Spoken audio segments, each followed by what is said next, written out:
22장 15절부터 24절까지 말씀을 함께 공독하겠습니다. 22장 15절부터 24절입니다. 여호와의 사자가 하늘에서부터 두 번째 아브라함을 불러 가라사대 여호와께서 이르시기를 내가 너를 가리켜 맹세하노니 내가 이같이 행하여 내 아들 내 독자를 아끼지 아니하였은즉 내가 네게 큰 복을 주고 내 씨로 크게 섬하여 하늘의 별과 같고 바닷가의 모래와 같게 하리니 내 씨가 그 대적의 문을 얻으리라. 내 씨로 말미암아 천하 만민이 복을 얻으리니 이는 내가 나의 말을 준행하였음이니라 하셨다 하니라. 이에 아브라함이 그 사환에게로 돌아와서 함께 떠나 부엘세바에 이르러 거기 거하였더라. 아멘. 오늘 말씀에 보면 하나님이 아브라함에게 사자를 보내서 두 번째 아브라함을 불러서 그에게 복을 주십니다. 아브라함은 하나님이 주신 시험을 통과합니다. 백세에 난 아들을 하나님의 말씀을 순종해서 하나님이 지시한 곳에 가서 그 아들을 번제로 드리려고 합니다. 번제로 하나님께 드렸습니다. 아브라함은 만약 이삭이 번제로 그 아들을 하나님께 드려서 이삭이 죽으면 죽은 자 가운데서 하나님이 다시 살릴 거야. 하나님의 약속은 변함이 없어 이 믿음이 있었다고 성경은 해석하고 있습니다. 하나님의 신실하심, 그 하나님의 전능하신 능력과 하나님의 사랑을 알고 있었고 믿고 있었습니다. 이 모든 사건을 통해서 하나님은 아브라함이 하나님을 얼마큼 경외하는지 알았다 말씀하시고 복을 주십니다. 하나님이 아브라함을 시험하듯이 우리 인생 가운데도 시험이 있습니다. 하나님이 시험을 주시는 이유가 무엇일까? 시험을 주시는 이유는 오늘 말씀에 보면 복을 주시기 위해서랍니다.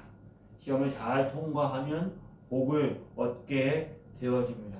하나님은 저와 여러분을 예수 그리스도의 십자가로 구원하셔서 하나님의 자녀로 부르셨습니다.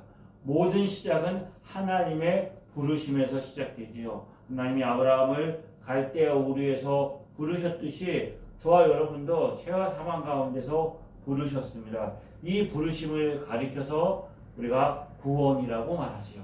하나님의 자녀가 되었다라고 말합니다. 새로운 생명으로 태어나는 것이죠. 하나이가 한 생명이 태어나면 그것이 끝이 아니라 그때부터 시작입니다. 그때부터 시작인데 그 생명이 자라나는 모든 것들은 다 시험이죠. 그 아이가 성장하고 자라는데 많은 일들을 겪게 되어집니다. 병이 들기도 하고 또한 여러 가지 많은 정서적인 어떤 어려움을 겪기도 하고 수많은 문제들을 겪고 통과해서 100일도 지나고 돌도 지나고 성장하고 자라서 이제 성인이 되어가는 것처럼 하나님의 자녀로 부르심 받은 하나님의 백성들에게는 시험이 있습니다. 그 시험이 뭐라고요? 복주기 합니다. 이 복이 무엇일까? 우리가 생각하는 복은 이 세상의 물질적인 복, 명예의 복, 건강의 복, 오복이라고 말하고 여러 가지 많은 세상에서 얻게 되어지는 복을 먼저 생각을 하죠. 그래서 그것을 얻었으면 복을 받았다라고 말하는데 성경이 말하고 있는 복은 그게 아니에요. 어떻게 보면 아브라함은 이미 그걸 다 가졌습니다. 다 누렸습니다. 이미 장수했지요. 부자가 되었습니다. 그라왕 아비멜렉과 합친해서 평온도 누립니다. 아들도 잘 자라고 있습니다. 부족한 게 없습니다. 세상적으로 보면 아브라함은 이미 복을 가졌고 누린 사람입니다. 그가 조금 더 재산이 는다고 해서 그가 또 조금 더 어떤 권력과 힘을 가진다고 해서 하루 3끼 먹는 거 4끼 먹고 5끼 먹을 수 있는 거 아니고 우리가 24시간 살아가는데 그것을 30시간, 50시간 살 수 있는 것도 아니고 인생은 한계가 있기 때문에 우리의 삶에 이미 아브라함은 많은 것을 얻고 누려서 복을 받는다라고 말할 때 그 복의 의미가 무엇이겠습니까? 그런데 하나님이 주시는 복은 무엇일까? 그 모든 일을 통해서 하나님의 경외함이 드러나고 하나님을 알고 하나님을 닮아가고 하나님을 사랑하고 하나님의 영광이 드러나는 그 삶이 아브라함에게는 아직 남아 있는 것이죠. 그의 삶이 하나님 언제 부르실지 모르지만 마지막까지 하나님의 사람으로 살아가는 그것을 지켜내는 게 복인 거예요. 노년의 삶이 되면 우리 안에 두려움이 있습니다. 여러 가지 많은 어려움들을 겪게 될까봐 육신이 연약해지고 또한 정서적으로 또한 어떤 우리 신체의 연약함으로 인하여서 우리가 어떤 그 치매나 뇌졸중이나 이런 어떤 정인 질병을 갖게 될까봐 두려움이 있게 되지요. 정상적인 삶을 살지 못하게 될까봐 두려움이 있습니다. 그래서 기도하며 건강을 유지하려고 애를 쓰는 것이죠. 그런 삶을 우리가 소망하듯이 하나님의 자녀도 마찬가지인 거예요. 다 얻었다 생각하면, 다 권력을 누렸다고 생각하면 그때부터 어떤 마음을 갖습니까?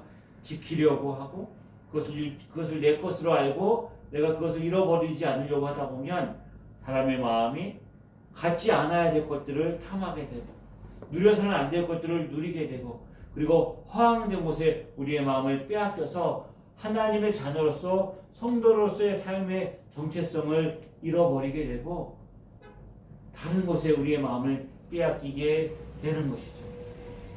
그래서 늘 우리에게 하나님이 긴장하라고 또 우리의 삶에 우리 연약함과 한계를 우리가 보고 살아가라고 끊임없이 우리의 삶을 하나님이 시험하십니다. 근데 그 시험을 통과할 때마다 복을 얻게 되는 것이죠. 하나님이 이 시험을 통해서 아브라함을 지속적으로 다루실 때 하나님이 요구하신 것은 그의 삶에 그가 붙들고 있는 것들을 의지하는 것들을 내려놓고 포기하게 만드는 것이죠. 포기하게 만드는 것입니다. 저절로 이루어지지 않지요. 버리고 떠나는 삶이 아브라함에게 우리가 그 생애를 보면 알 수가 있습니다. 그가 하나님으로부터 부름을 받았을 때도 본토 친척 아비의 집을 떠나서 하나님이 지시하는 땅으로 가야 했습니다. 갔더니 가나안 땅에 기근이 왔죠. 그래서 풍요로운 애굽으로 내려갑니다. 그가 애굽이 너무 좋아서 마치 롯은 애굽이 에덴 동산 같다고 생각할 만큼 애굽은 풍요로운 곳이었어요. 하지만 그 풍요로운 땅을 버리고 다시 가나안 땅으로 올라옵니다. 조카 롯과 그렇게 다툼이 있을 때에도 눈에 보이는 아름다운 소돔과 고모라를 버리고 롯에게 먼저 선택하라고 말하지요. 하나밖에 없는 자기 조카 롯도 떠나보내고 전쟁에서 승리했지만 얻은 전리품도 다 포기합니다. 심지어 자기가 낳은 아들 이스마엘도 떠나보내고 마지막 그 사랑한 독자 이삭도 하나님 앞에 드립니다. 그것이 아브라함의 삶의 모습인 것이죠. 저와 여러분의 삶에도 하나님이 끊임없이 말씀하시는 것 하나님이 복이다. 하나님 보고 하나님 의지하고 믿음으로 살아라. 네가 헛된 것, 세상 것, 그 마음에 다른 것들을 의지하고 살아가지 못하도록 하나님이 우리로 하여금 금을 그어 놓으셨습니다. 넘어가지 말도록. 그것이 넘어갈 때 하나님 우리를 흔들어셔서 제자리로 돌아오게 하시는 것이죠. 그게 시험의 역할인 것이죠. 하나님 우리 가운데 많은 것을 주셨습니다. 아브라함이 모든 것을 얻었지만 그가 기억해야 되는 것은 하나님보다 귀한 것 없다. 하나님 말씀에 순종해야 한다. 자기 조카 롯도 그리고 아들도 하나님 앞에 순종하며 그렇게 하나님 앞에 내어놓는 삶 그것이 하나님의 자녀의 삶이고 주 예수보다 더 귀한 것 없다. 왜 우리에게 주신 하나님이 복이고 그 하나님보다 더 귀한 것이 없기에 그렇게 믿음으로 살아가는 것이죠. 아브라함이 하나님 주신 그 은혜에 따라 하나님 주신 시험을 통과하려 결정적으로 이삭을 하나님 앞에 내어놓는 그 시험도 통과합니다. 그러자 하나님이 다시 나타나셔서 복을 주시는데 17절에 보면 내가 내게 큰 복을 주고 또 내 씨로 크게 성하여 하늘의 별과 같고 바다의 모래와 같게 하리니 이것은 계속적으로 하나님이 아브라함에게 나타나셔서 주셨던 복을 확인시켜 주시는 것이죠. 그런데 그 뒤에 오늘 본문에는 하나가 덧붙여집니다. 내 씨가 그 대적의 문을 얻으리라. 내 씨가 내 아들이 그 대적의 문을 얻게 될 것이다 라고 말씀하고 있는 것입니다.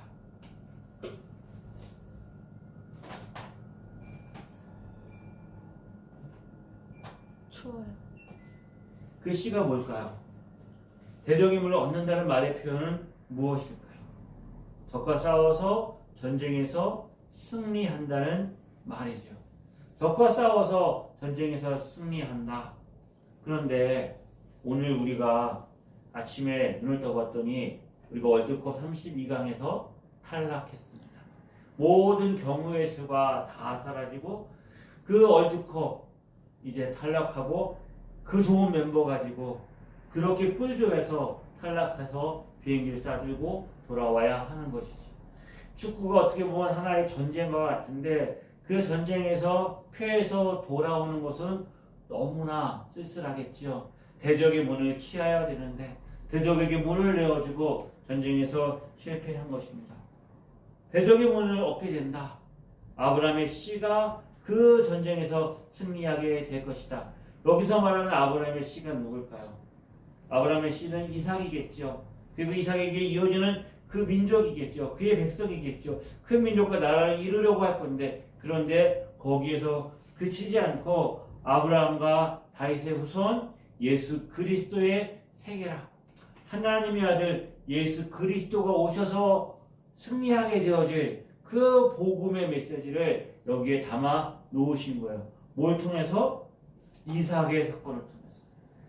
아브라함이 이삭을 번제물로 드리려고 했을 때 하나님이 이삭을 대신해서 양을 잡아 드리는 그것을 통해서 하나님은 아브라함을 부르신 이유, 이삭을 백세해 주신 이유, 이삭을 통해서 이루실 하나님 나라의 그림을 여기에서 보여주고 있는 것이죠.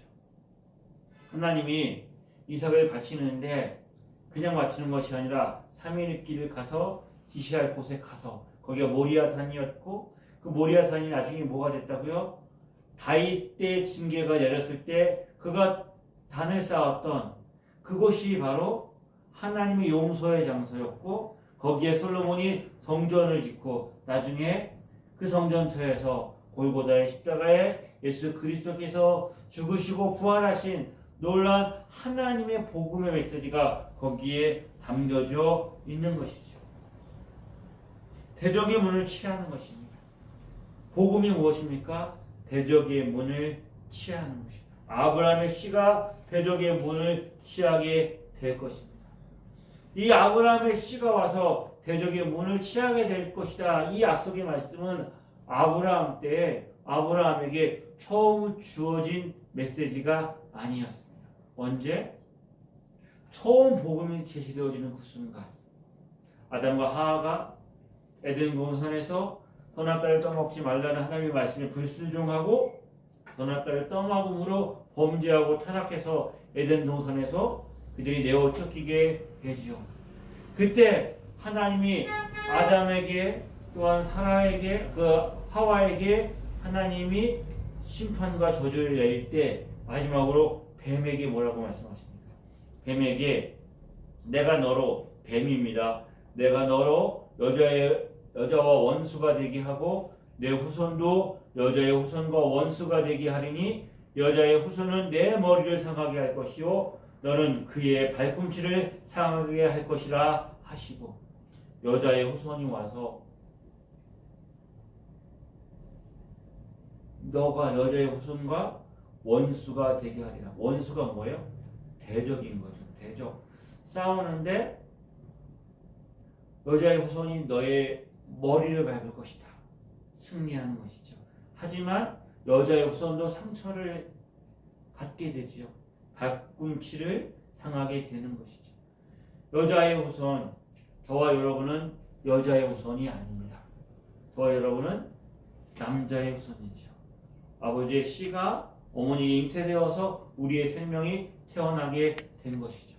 근데 인류 역사 가운데 단 한 분이 여자의 후손으로 이 땅에 오셨지요. 그가 누굽니까? 예수 그리스도. 아멘.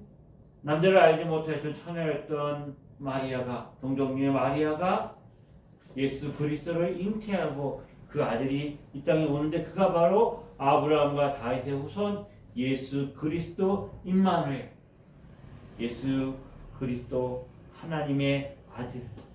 그가 어떻게 하셨다고요? 대적의 문을 취하셨습니다. 원수의 머리를 밟아 놓으셨습니다. 그 승리가 어디에서? 예수님이 십자가에서 죽으시고 그의 발꿈치가 상하게 되지만 부활하심으로 인하여서 대적의 문이 파하여진 것이죠. 어둠의 권세, 사단의 권세가 무너지고 사망의 권세가 깨어지고 예수님이 십자가에서 승리하셨어요.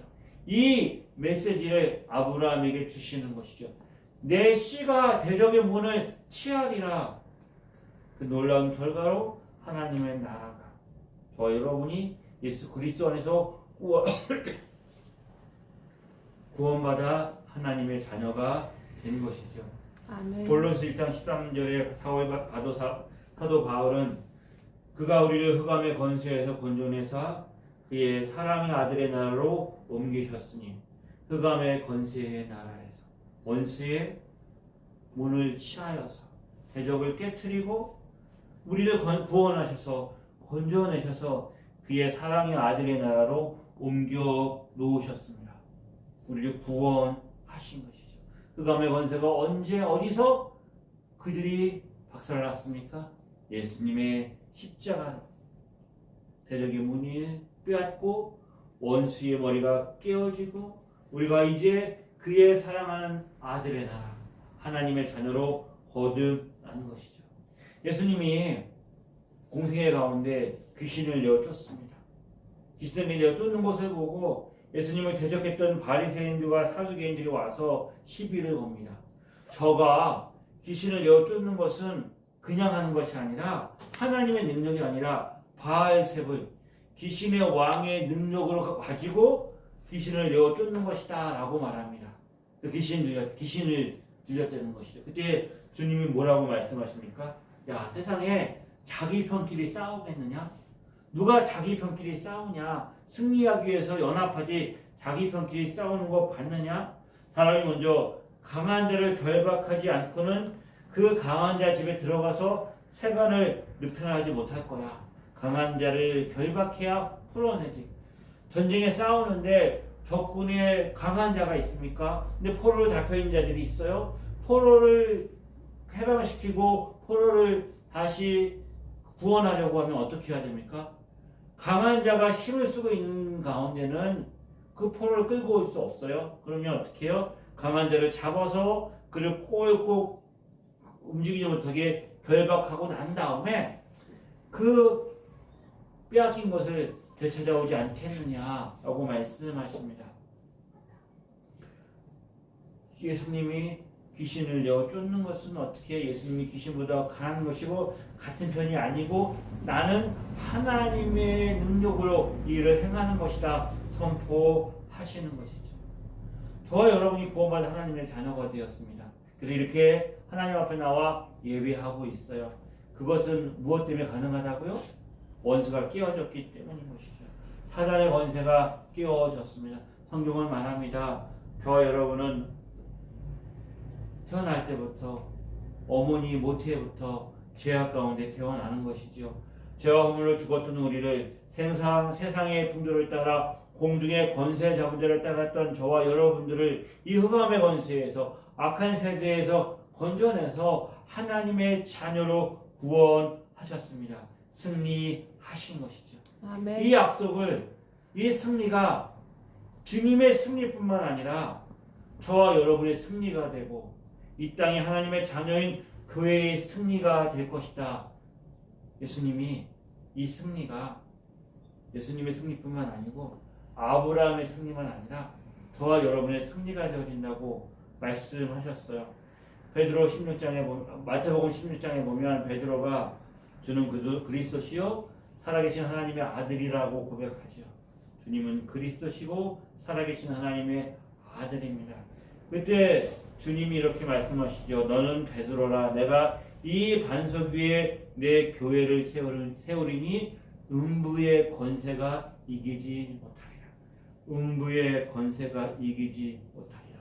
음부의 권세, 오늘 본문의 말씀으로 말하면 대적의 문인 것이죠.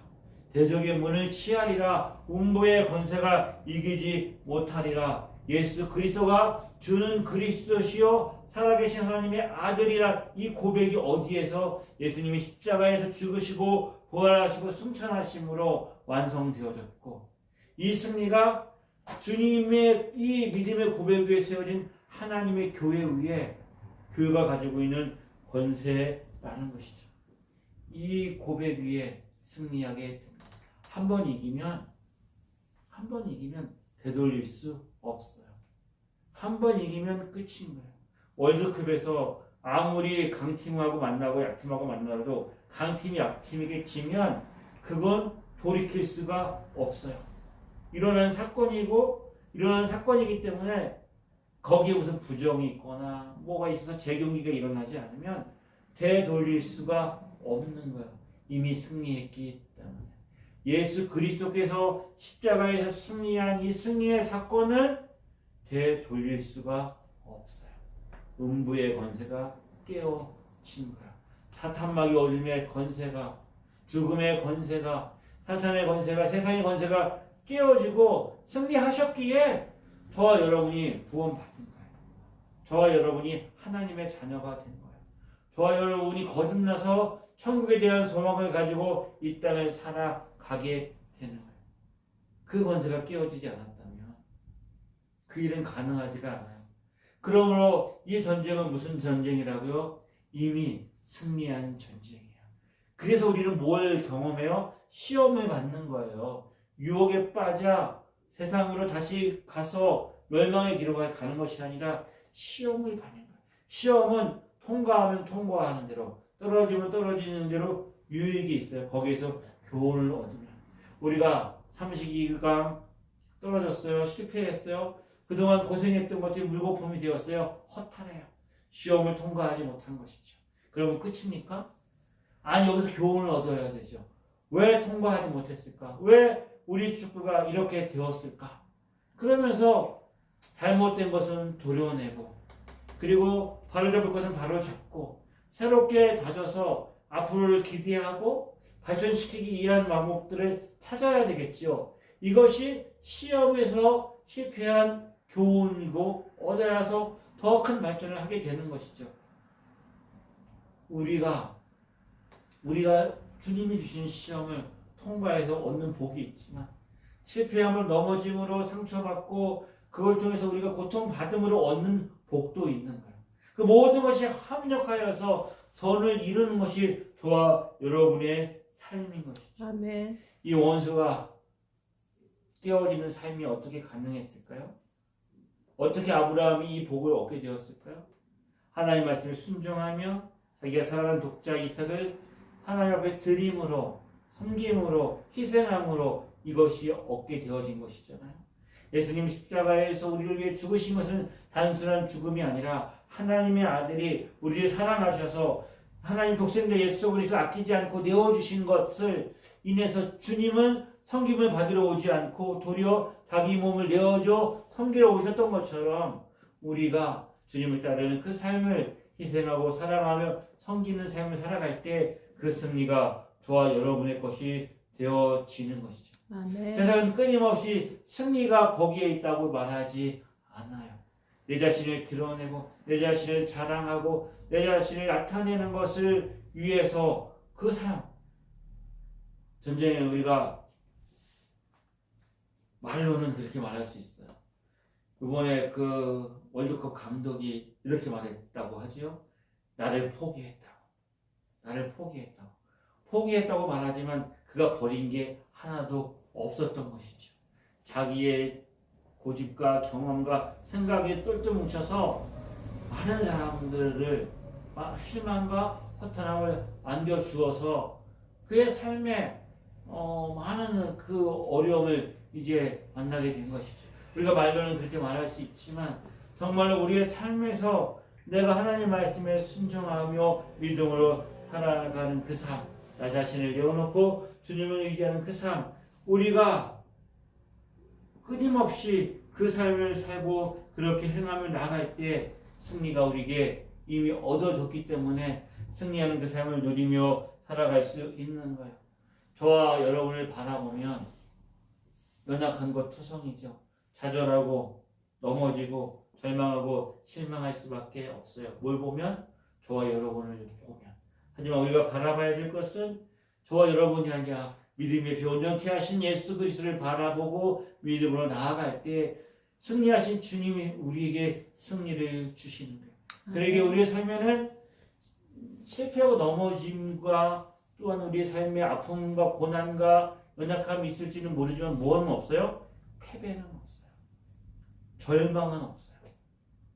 우리의 삶에는 승리만 있을 뿐이에요.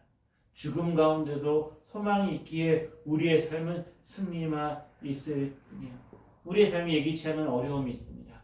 고난이 닥칩니다. 시험이 와서 우리를 좌절하고 낙심하게 만들고 연약하게 만들고 우울하게 만들고 두렵게 만드는 일들이 있을 거예요. 그런데 우리가 바라봐야 될 것은 그 상황과 그 환경가 내 자신이 아니라 승리를 주신 주님 바라보고 믿음으로 소망 가운데 살아갈 때 길이 열리고 그 가운데 주시는 은혜로 저 여러분이 복된 그 믿음의 삶을 살아가게 하실 것입니다. 아멘. 이 믿음 가지고 나가고 승리하는 복된 은혜 저와 여러분이 있기를 주의 이름으로 축복합니다. 아멘. 기도하겠습니다. 참 좋으신 하나님 아버지 은혜 감사합니다. 예수 그리스도의 은혜 안에 우리에게 복 주신 그 복, 그 승리 우리 삶에 누리며 살아가게 하여 주옵소서. 아멘. 예수님의 이름으로 기도드립니다. 이제는 우리 예수 그리스도의 은혜와 하나님 아버지의 크신 사랑하심과 성령님의 인도하심이 주를 의지하며 믿음으로 살기를 소망하는 하나님의 자녀들 위해 지금부터 영원히 함께 하시기를 주의 이름으로 축원하옵나이다. 아멘.